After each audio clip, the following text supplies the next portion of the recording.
അവരുടെ മക്കൾ നന്നായി കാണണമെന്ന് ആഗ്രഹിച്ചിട്ട് തന്നെയാണ് ഇല്ലാത്ത കാശ് കൊടുത്ത് കഷ്ടപ്പെട്ട് പഠിപ്പിക്കുന്നത്. നിങ്ങളുടെ മക്കളുടെ തലവെട്ട് എന്ന് കണ്ടോ അന്ന് തീർന്നതാ.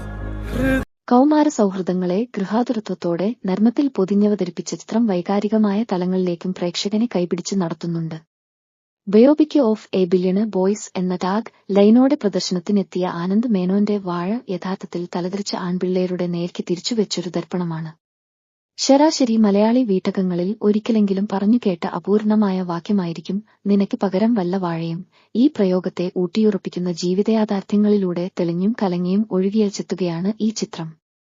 മലയാളികളുടെ ഔദ്യോഗിക വൃക്ഷം പോലെ അടിമുടി ഉപയോഗപ്രദമായ സസ്യമാണ് വാഴയെങ്കിലും കുടുംബത്തിന് ഒരു ഉപകാരവുമില്ലാത്ത, ഉത്തരവാദിത്വബോധമില്ലാത്ത സന്തകൾ എല്ലാ കാലത്തും ഈ വാക്കിനോട് പര്യായപ്പെടുന്നു എന്നതിലൊരു വൈരുദ്ധ്യമുണ്ട്. ഒരു ഗുണവുമില്ലാത്ത മക്കൾക്ക് പകരം ഇത്രയും സവിശേഷതകൾ നിറഞ്ഞ വാഴ നട്ടാൽ മതിയായിരുന്നു എന്നായിരുന്നിരിക്കാം ആ ആത്മഗതം എന്നൊരു വശം കൂടെയുണ്ടല്ലോ. പരസ്പരം അകറ്റി നിർത്തി മക്കളെ നേരെയാക്കാന് നോക്കുന്ന താതന്റെ കണ്ണുവെട്ടിച്ചു തന്റെ കുഞ്ഞിന്റെ ഇഷ്ടത്തിന് പ്രാധാന്യം കൊടുക്കുന്ന അമ്മ മനസ്സ് ഇടയ്ക്കൊന്ന് മിന്നിമറയുന്നത് കാണാം. മക്കൾ ചെയ്യുന്ന എല്ലാ തലതിരിവുകൾക്കും അവരുടെ ചങ്ങാതിമാരെ കുറ്റം പറഞ്ഞു ആ സൗഹൃദന് ഭ്രഷ്ട് കൽപ്പിച്ചു. ഒടുവിൽ നമ്മുടെ മക്കൾ എന്ന ചേർത്തുപിടിക്കലിലേക്ക് ഓരോ രക്ഷിതാക്കളും മാറിപ്പോകുന്നതും സിനിമയിൽ ദൃശ്യമാണ്. തുടക്കത്തിൽ തന്നെ പേരിനെ അന്വർത്ഥമാക്കും വിധം പ്രതീകാത്മകമായ ജനവും വാഴയുടെ പിറവിയും അവതരിപ്പിച്ചത് മുതൽ ഒരു തലമുറക്കൊപ്പം പ്രേക്ഷകരും വളർന്നു തുടങ്ങുന്നു. പള്ളിക്കൂട സൗഹൃദം മുതൽ ഓരോ നിമിഷവും ആനന്ദിച്ചും അർമാദിച്ചും ആഘോഷമാക്കുന്ന ബാല്യകൗമാരങ്ങൾ വീട്ടുകാർക്ക് വരുത്തുന്ന തലവേദന നേർക്ക് വരച്ചിടുന്നുണ്ട് ചിത്രം. തങ്ങളുടെ ആഗ്രഹങ്ങൾക്കനുസരിച്ച് മക്കളെ വളർത്തുന്ന, തനിക്കാവാൻ കഴിയാത്തത് മക്കളിലൂടെ സാക്ഷാത്കരിക്കാൻ തിടുക്കപ്പെടുന്ന മാതാപിതാക്കൾ എല്ലാ കാലത്തുമുണ്ട്. ഇവിടെയും സമാനമാണെങ്കിലും വ്യത്യസ്തത പുലർത്തിയത് അച്ഛന്മാരുടെ വൈകാരികതയാണ്. അമ്മമാരുടെ അസാന്നിധ്യം നിഴലിച്ചു നിന്നെടുത്ത് തങ്ങളുടെ ഇച്ഛക്കനുസരിച്ച് മക്കളെ വാർത്തെടുക്കാന് ഓരോ അച്ഛന് കഥാപാത്രവും നിറഞ്ഞാടി. രൂപസാദൃശ്യങ്ങൾ കൊണ്ട് 100% നീതി പുലർത്താനും ഓരോ പിതാപുത്രൻ ജോഡിക്ക് കഴിഞ്ഞു എന്നത് സിനിമയുടെ പ്ലസ് പോയിന്റ് ആണ്. അതുകൊണ്ടുതന്നെ അവരും തങ്ങളുടെ പ്രതീക്ഷകൾക്കെതിരായി മാത്രം വർത്തിക്കേണ്ടി വരുന്ന മക്കളും തമ്മിലുള്ള സംഘർഷങ്ങൾ സിനിമയ്ക്ക് പുറത്തുന്നതുപോലെ നോക്കിക്കാണാം. പിതാക്കന്മാരായി അഭിനയിക്കുന്നത് ഇരുത്തം വന്ന കോമേഡിയന്മാരായിട്ടും സ്നേഹവും വാത്സല്യവും ദേഷ്യവും സംഘർഷവുമെല്ലാം ആവാഹിച്ചഭിനയിച്ചപ്പോൾ പലയിടത്തും പ്രേക്ഷകന്റെ കണ്ണു നിറഞ്ഞു.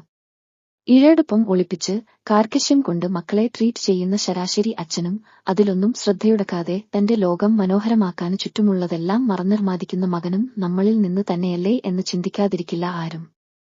പരസ്പരം അകറ്റി നിർത്തി മക്കളെ നേരെയാക്കാന് നോക്കുന്ന താതന്റെ കണ്ണുവെട്ടിച്ചു തന്റെ കുഞ്ഞിന്റെ ഇഷ്ടത്തിന് പ്രാധാന്യം കൊടുക്കുന്ന അമ്മ മനസ്സ് ഇടയ്ക്കൊന്ന് മിന്നിമറയുന്നത് കാണാം.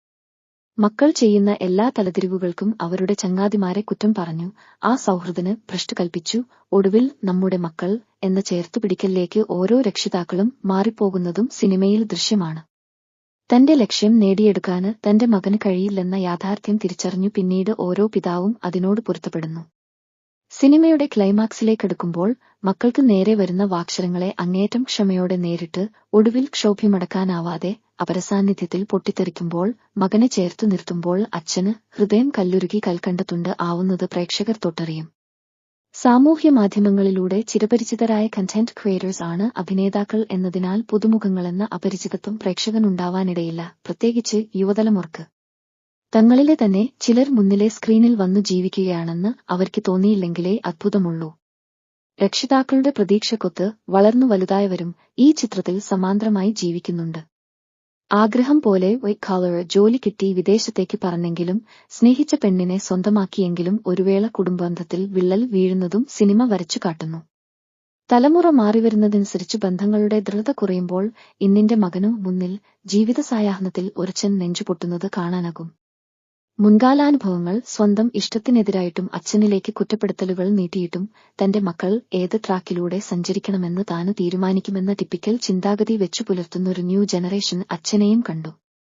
കൗമാര സൗഹൃദങ്ങളെ ഗൃഹാതുരത്വത്തോടെ നർമ്മത്തിൽ പൊതിഞ്ഞവതരിപ്പിച്ച ചിത്രം വൈകാരികമായ തലങ്ങളിലേക്കും പ്രേക്ഷകനെ കൈപിടിച്ച് നടത്തുന്നുണ്ട്. കുറച്ചു പഴയ കാലത്തിലൂടെയും സിനിമ സഞ്ചരിച്ചതുകൊണ്ട് 20K കിഡ്സിനൊപ്പം 80 കുറയ്ക്കുക 90 തലമുറയ്ക്കും അനുഭവിച്ചാസ്വദിച്ചു കാണാകും. ഈ സിനിമ കാണേണ്ടതും ചർച്ച ചെയ്യപ്പെടേണ്ടതും മാതാപിതാക്കളും മക്കളും ഉൾപ്പെടെ വ്യത്യസ്ത തലമുറകൾ ഒരുമിച്ചിരുന്നാണ്. എന്നാലേ ഈ പെരുങ്കളിയാട്ടം ഓരോരുത്തരിൽ തീർത്ത വിവിധ ഭാവങ്ങൾ, വികാരവിക്ഷോഭങ്ങൾ എത്ര ആഴത്തിൽ ജീവിതത്തിൽ പിണഞ്ഞു കിടക്കുന്നുവെന്ന് പരസ്പരം അറിയാനാവൂ.